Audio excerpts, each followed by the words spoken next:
À quelques encablures de Bertogne, au bout d'une rue en cul-de-sac, le hameau de Béthomont. Jadis, Béthomont ne comptait que quelques fermes encaissées dans une cuvette. On raconte qu'aujourd'hui encore, à l'ombre d'une pierre druidique, rôde l'esprit maléfique d'une sorcière. Il existe sans doute plusieurs versions de la légende de la sorcière de Béthomont. Voici l'une d'elles qui m'a été contée par un ancien qui la tenait de son père.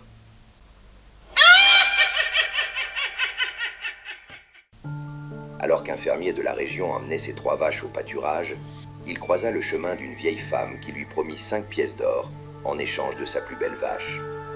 Le fermier connaissait bien la vieille, une jeteuse de sorts, aussi connue que le gaillet de Cobru.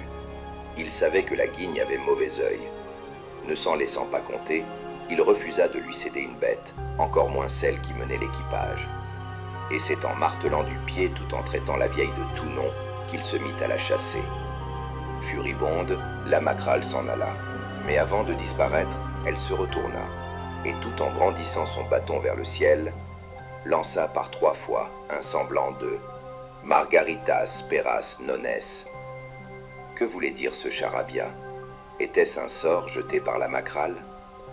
Toutefois, le reste de la journée se passa normalement.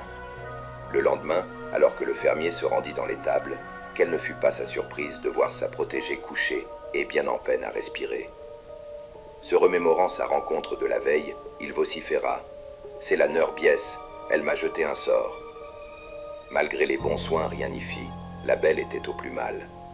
N'étant pas connue pour sa grande piété et ne sachant donc pas à quel saint se vouer, le fermier se rendit chez le curé de Bertogne pour faire cesser la malédiction.